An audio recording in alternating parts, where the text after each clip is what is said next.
Hey everyone, welcome back to my channel. This week is the anniversary of the sinking of the Titanic. The Port Hill Public Library, much like the grab a craft bags that they were doing in the summer, they put together this bag. It is a museum bag for the 110th anniversary of the sinking of the Titanic, and I cannot wait to show you what's in it.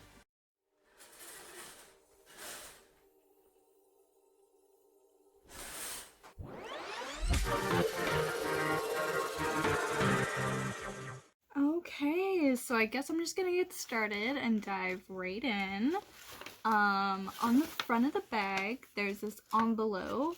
Now, I did pick up a couple of bags, one for me, one for my mom, and one for a friend, but I took a peek at the one for my mom already, so I'm gonna open up mine. This envelope contains basically like a person from the Titanic that was a passenger, and at the end of the museum bag you find out whether they lived or died. So the one that I got is a second class passenger. It says, "Dear Mr. Richard Otter, we have pleasure in handing your herewith pass from Southampton to New York per SS Titanic April 10th, and we trust that you will have an enjoyable trip." So it's like a welcome letter, your ticket kind of thing. I'll show you the one that my mom got. Sorry, Mom. I didn't mean to. Well, I did mean to take a peek at yours, but I don't mean to ruin the surprise if you're watching. Hers is a Miss Helen Lorraine Allison, a first class passenger. And I do believe the first class and the second class letters, they both have the same wording. They both look the same. So at the end, I'm probably going to look up information about both of these people. So next up, we have a letter. It says, "Welcome aboard to your own personal 100th anniversary Titanic tour. Just like a museum, there are 3 exhibits for you to explore and facsimiles for you to keep. On the front of your bag, you will find a ticket bearing the name of real-life passenger on the Titanic. Follow your passenger's journey through their voyage, and at the end, view the passenger list to see if they survived the sinking."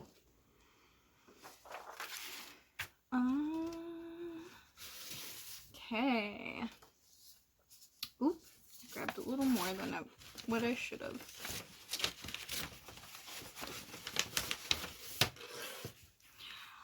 Okay, so these are the exhibits. Now, I get that you can't really see on screen to probably read these. So later on in my video, I'll just read them out for you. There's a lot here.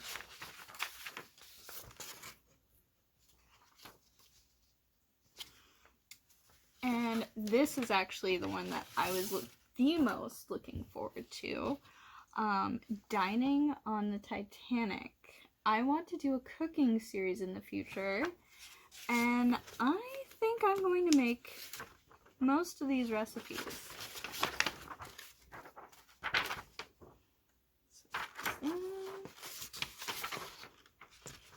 The only recipe that I probably won't make is the fruit salad, just because there's rum in it.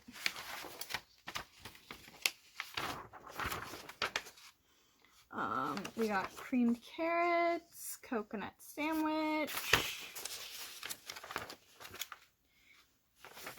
cabin biscuits, currant buns, and then last but not least, information about the band that was on board. All 8 musicians did not survive the sinking. And I don't know about you, but that gives me goosebumps.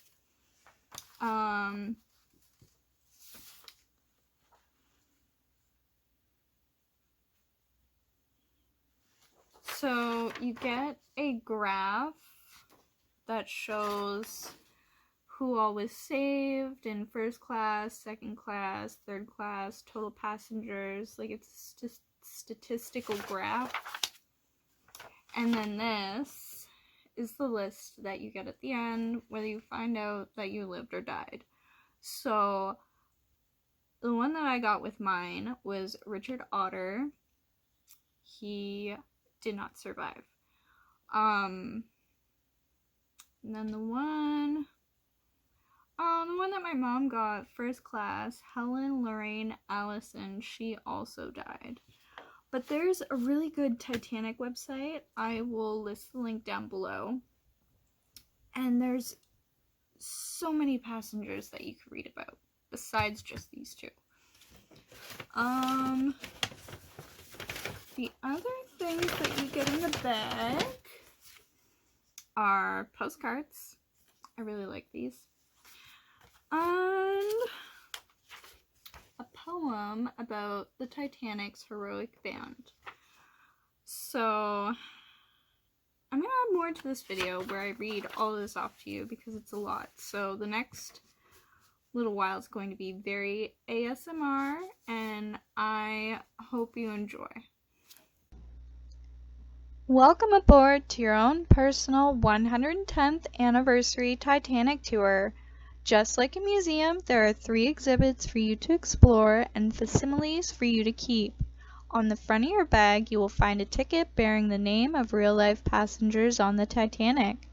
Follow your passenger's journey through the voyage, and at the end view the passenger list to see if they survived the sinking.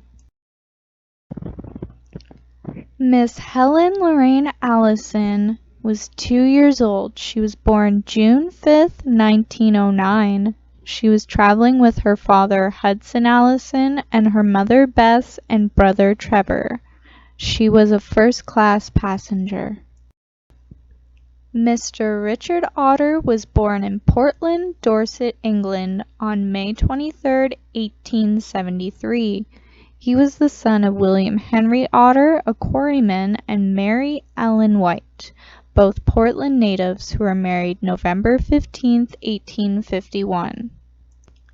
He had 7 known siblings. Richard first appears on the 1881 census with his family and was residing in the village of Southwell. His mother died before the close of the decade on February 27, 1888. 2 years later, Richard emigrated, setting foot on American soil on April 23, 1890. Richard was a stonecutter by trade. He settled in Cleveland, Ohio, where he worked in the Barre quarries. As work in the quarries was seasonal, Otter returned to England with his sister and brother-in-law in 1912 to visit family, having crossed on St. Louis and arriving in Southampton on February 25th, Richard's first time in England for 10 years.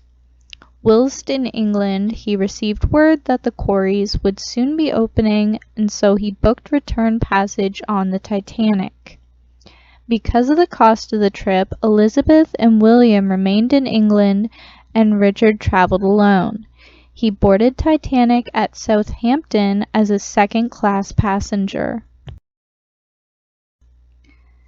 Exhibit 1, Ship of Dreams, the building and launch of the Titanic. Overseas travel. Sailing to different continents was considered a perilous journey that could take months. During the mid-19th century, the development of steamships revolutionized travel, allowing passengers to travel safely, quickly, and economically. Rival shipping companies. White Star Line. White Star Line, founded in 1871 by Thomas Ismay, British company who owned Titanic. The Cunard Line. The Cunard Line was a successful shipping empire from Halifax, Nova Scotia. Brothers Joseph and Samuel Cunard developed a shipping route to carry mail from Canada to England in 1839. The Cunard Line launched the Mauretania and Lusitania ships. The Mauretania launched in 1907 and set a new record for the fastest ship crossing the Atlantic in 4 days and 19 hours. The record was not broken until 1929. Building a giant. To build the Titanic and the Olympic, the shipyard required renovations to accommodate the construction of the larger ships. The construction of the Titanic began on March 31, 1909. More than 15,000 people worked at the shipyard. It was built at the Harland and Wolff Shipyard in Belfast, Ireland. Dream Big. A party in 1907 hosted by Lord Pierre and the chairman of Harland and Wolff Shipbuilders. The director of White Star Line, J. Bruce Ismay, was in attendance. A plan was executed to build a series of more luxurious and larger ships than the Cunard Line's new ship, Lusitania. The series of ships were to be called Olympic, Titanic, and Gigantic. Origins of the name Titanic. In Greek mythology, Titans were giants. The name Titanic means something huge. Traditionally, the White Star Line ships had names ending with the suffix "ic", such as majestic. The Cunard Line had, in contrast, names ending with the suffix "ia", like Lusitania. Death at the shipyard. Samuel Joseph Scott, aged 15, fell 11 stories from the hull. He died of his injuries. During the ship's launch, James Dobbin's leg was pinned under a wooden beam. Dobbins died the next day. In total, there were 250 accidents and 8 deaths during the construction of the Titanic. Who said the Titanic was unsinkable? Designers apparently never stated the Titanic was unsinkable or boasted its speed. Harland and Wolff promoted the ship as virtually unsinkable due to the watertight bulkheads. The ship's hull had a double bottom and was divided into 16 watertight compartments. The Titanic could stay afloat with 2 of the middle watertight compartments or 4 of the first compartments flooded. The myth was perpetuated by the size and opulence of the ship, led to many believing the Titanic couldn't sink. Titanic by the numbers. 3-centimeter thick steel plates, 3 million rivets used, $7.5 million price tag, $123 million in today's currency, 2,000 portholes and windows, 5,892 tons of coal, 4 funnels, 3 anchors, 64 lifeboats originally planned, 20 lifeboats actually on board to increase deck space. True or false? The Titanic carried dragon's blood in the cargo hold.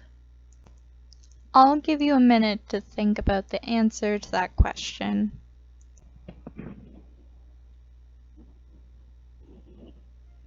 As unbelievable as it sounds, yes, there was dragon's blood on the Titanic, but not blood from an actual dragon. Dragon's blood is the sap from a type of palm tree found in the Canary Islands. It was used to color wood varnish and women's makeup, and there was 76 cases of dragon's blood on board the Titanic. The largest object ever moved. The Titanic was launched on May 31st, 1911. At this stage, the ship was an empty hull. The Titanic was moved into the water with wooden platforms called ways that sloped gradually towards the water. The ways were greased, which made them slippery. The Titanic was held by a mechanical trigger, and once released, the ship would slide into the river. A bumpy start. The Titanic had a near collision with two ships when leaving Southampton's dock. The Oceanic and New York boats were moored at the dock as Titanic passed by. The mooring ropes snapped on the New York. The New York swung out from the dock towards the Titanic. The ships narrowly escaped a collision, with New York coming within 4 feet of the Titanic. Cherbourg. The docks at Cherbourg were not large enough to accommodate the Titanic. 2 tenders or small steamships carried passengers and mail to the anchored Titanic in the harbor. Irish lace. Bumboats were small boats that carried merchants to sell items to the Titanic passengers while in Ireland. The merchants sold items such as Irish lace, china, and souvenirs. Reportedly, John Jacob Astor purchased a lace shawl for £165, $825 in Canadian currency, and gifted it to his pregnant wife Madeline. The Titanic voyage set sail from Southampton, England, White Star Line dock on Wednesday, April 10th. Departure was at 12 noon. First stop was in Cherbourg, France. Arrival April 10th at 6:30 p.m. Departure April 10th at 8:10 p.m. Its final stop was at Queenstown, Ireland on Thursday, April 11th, 1912. Arrival 11:30 a.m. Departure Thursday, April 11th at 1:40 p.m. Exhibit number 2, Life on Board, Tour of the Titanic. Welcome aboard first class. There were 329 first-class passengers on board the Titanic. Ticket prices for a single person averaged around £86, $430 in today's currency. A single-person suite included a large bed, large couch, dressing table, wardrobe, and wash basin.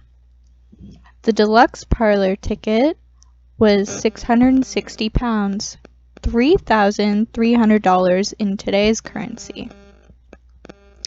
And the parlor suites were the most opulently decorated rooms on board. This included a private promenade on B deck, a sitting room, 2 bedrooms, a private bathroom, and 2 wardrobe rooms. The grand staircase. This led passengers from first-class dining room to the promenade deck. A glass dome shone natural light, and at night gilded crystal lights illuminated the way for passengers dressed for dinner. If passengers wished to exercise, there was modern exercise equipment available. There were stationary bicycles, a rowing machine, weights, and a mechanical horse and camel enjoyed by children in first class. There was also a Turkish bath, a grand retreat offering hot and cold rooms, a shampooing room, massage couch, and a cooling pool. The cooling room was designed after the Sultan's palace, included bronze lights, colored tiles, and golden decoration. Other amenities on board were the saltwater swimming pool. It was 25 cents a ticket. You could also play squash, which was 50 cents a ticket. Fred Wright, a professional squash player, was also available to assist. To relax on deck chairs, it was $1 each for the voyage, but that also included a White Star blanket and hot drinks. Passengers were also able to send wireless messages, take photos and develop them in a dark room on board, play cards, read, and socialize in the smoking room or lounge. Did you know the Titanic and Olympic were the first to offer a pool to their passengers? Improvements were made to the pool after discovering on the Olympic voyage that the water moved in the pool, making the deep end shallow without notice. Divers using the diving board suffered injury. The Titanic pool did not have a diving board due to this. Welcome aboard second class. There were 285 second class passengers. Ticket prices averaged at around £13 or $65 in today's currency. Second class rooms included mahogany furniture, and these accommodations could accommodate up to 2 to 4 passengers. And even though this was second class, these second class accommodations on the Titanic were actually better than first class accommodations on rival ships. As a second class passenger, you could read books in the second class library, play cards or a game of chess, dominoes, or even games on the deck. Young children could be pushed in a White Star Line stroller. Welcome aboard third class. There were 710 third class passengers. Third class tickets averaged at around £7 or $35 in today's currency. Third class rooms included bunk beds, very simply furnished. There were 20 cabins that accommodated families. Single women cabins were in the back of the ship and men in a large dormitory in the bow. Some rooms held up to 10 people. As a third-class passenger, you could socialize in the general room, card games in the smoke room, and you could sit on benches on the poop deck. When playing card games, you had to beware the card sharps. 3 professional card sharps were on board using false names, hoping to win big from naive passengers. There was a daily pool on the distance the ship traveled daily.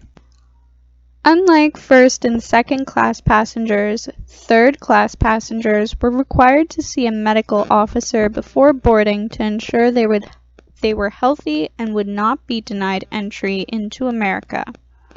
Passengers were issued a green inspection card to assist immigration officers in New York.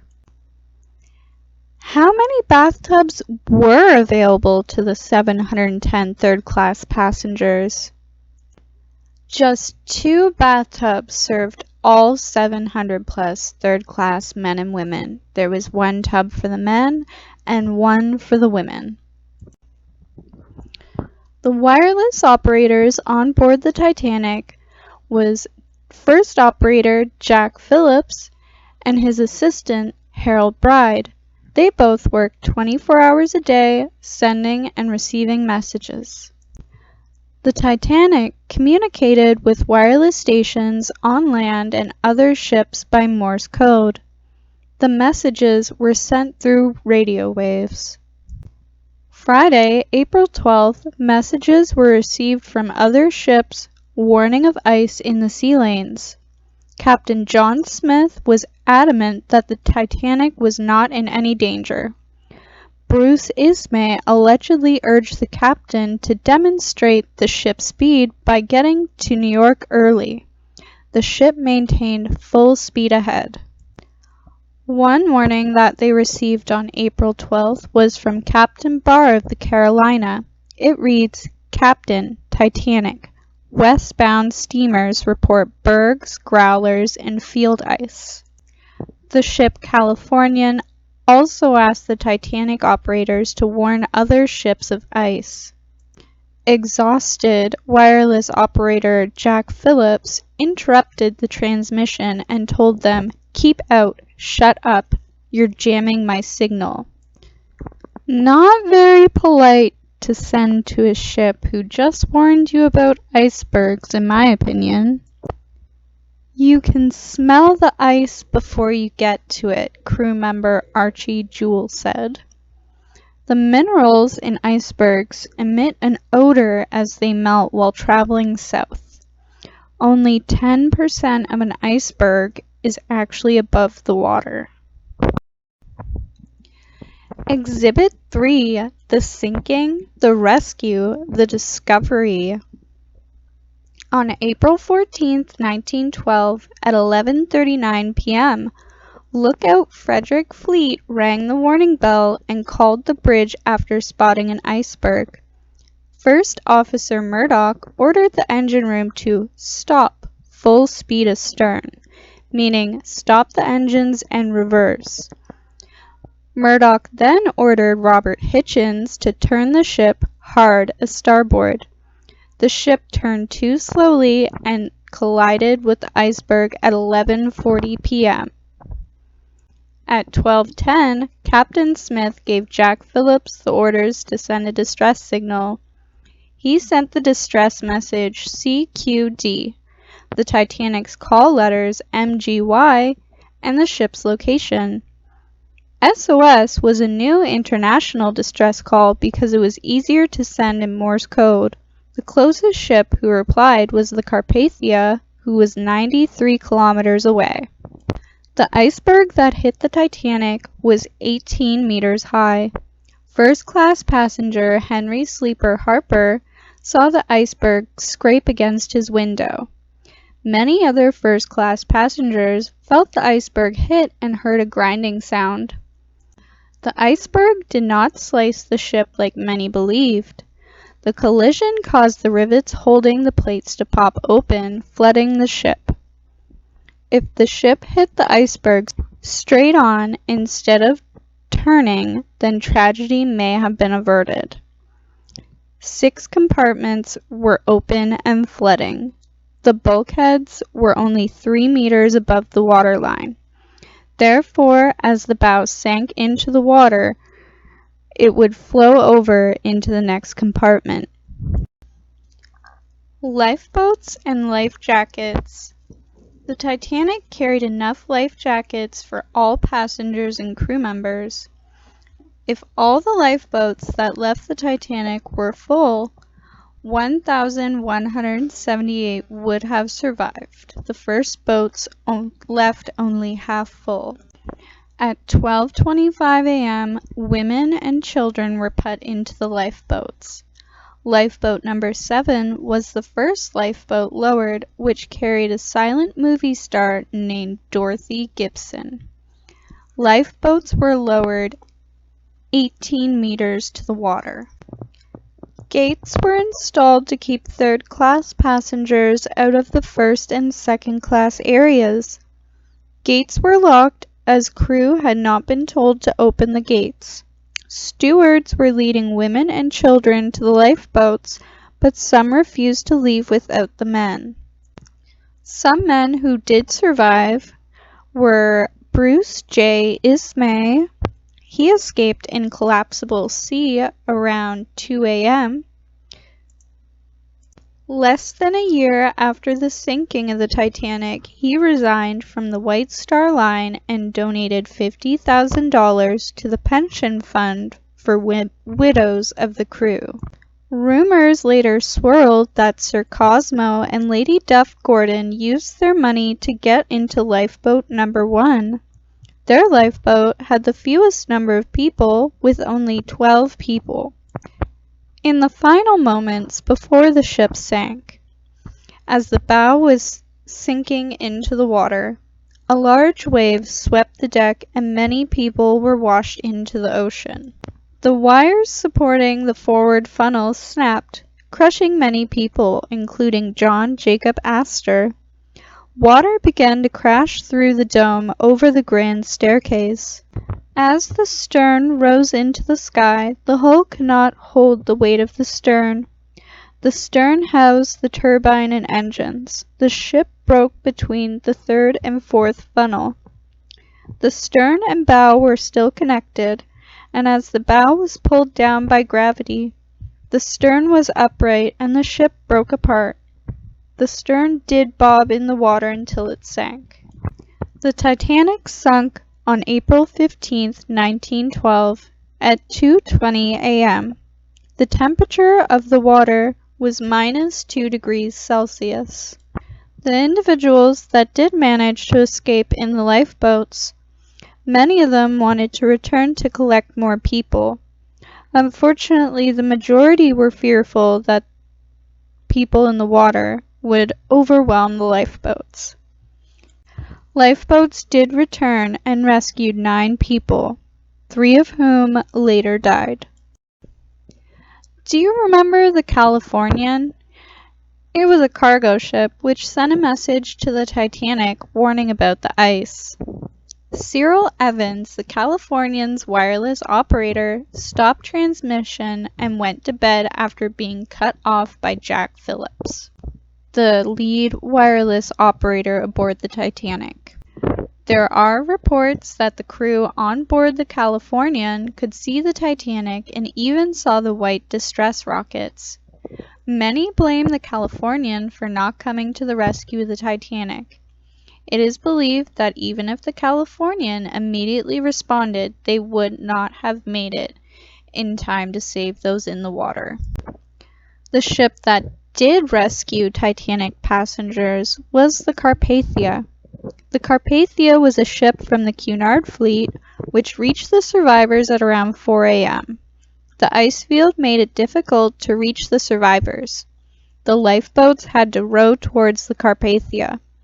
It took over 4 hours to get the 705 survivors on board.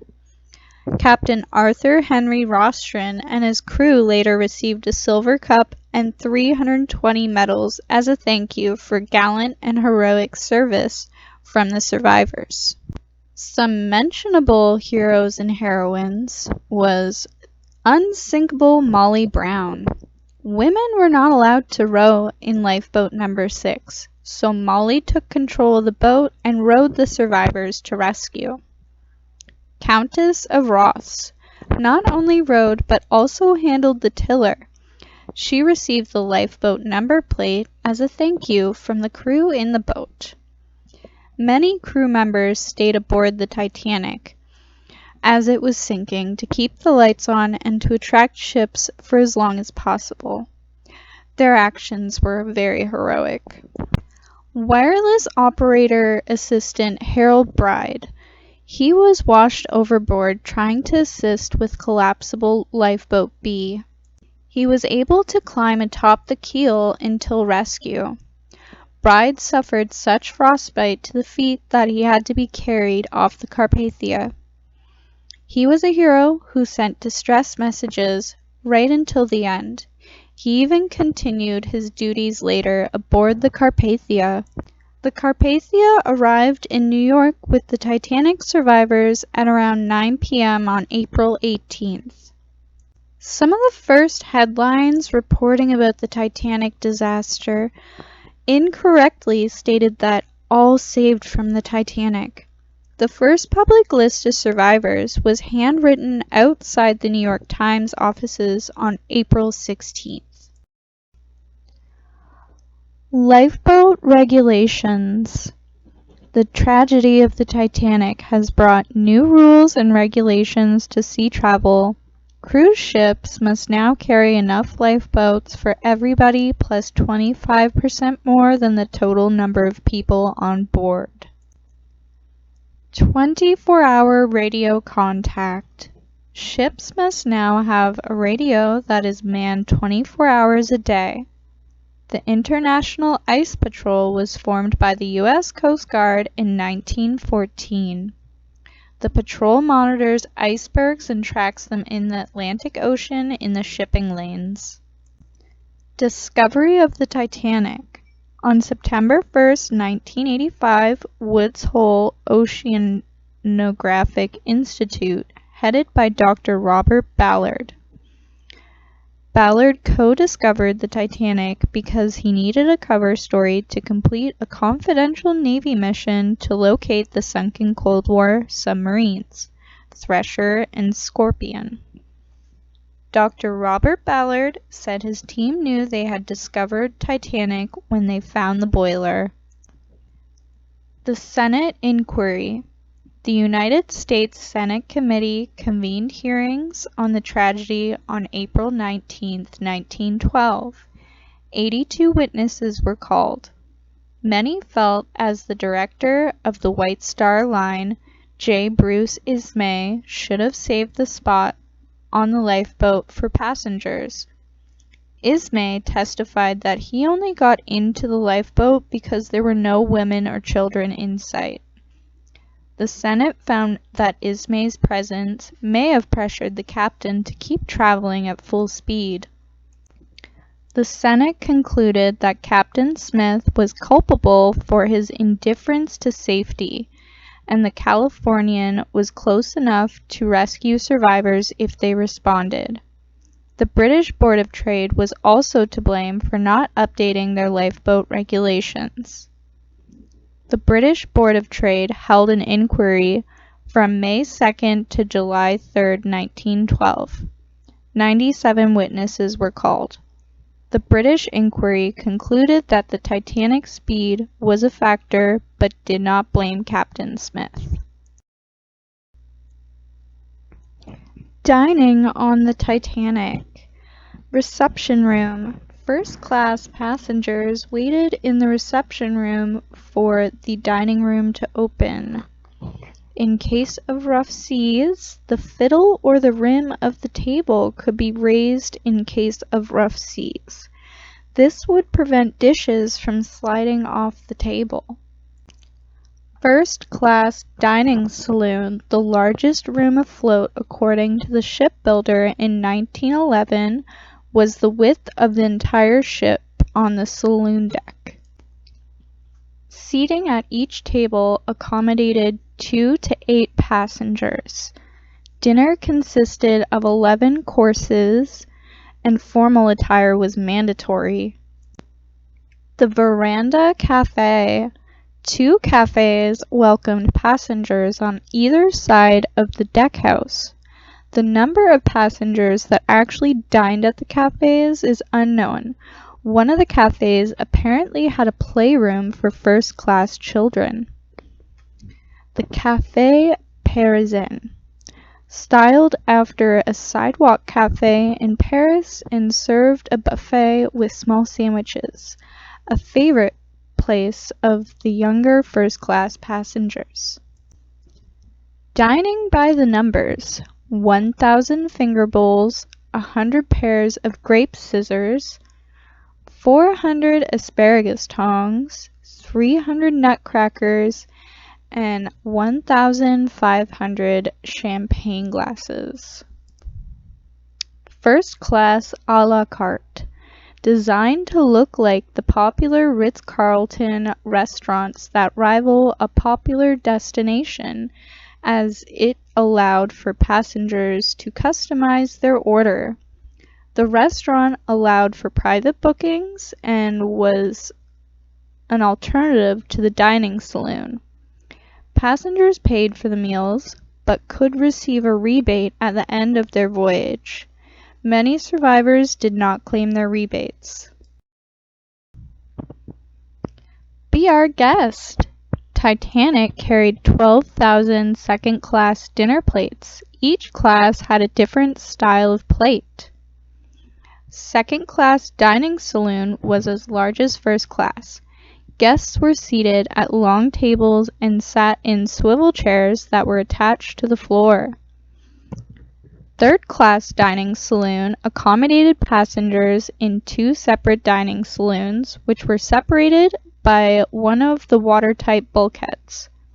The saloon could only serve 473 people at a time, and passengers were given a seating time when they were served their meal.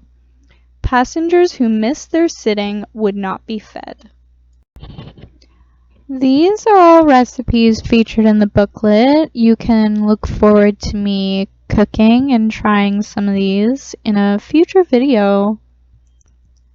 Additionally, I also looked up the menus from the Titanic. I found a first class menu, a breakfast and dinner menu from second class, and then a third class menu. So you can pause to take a look at those.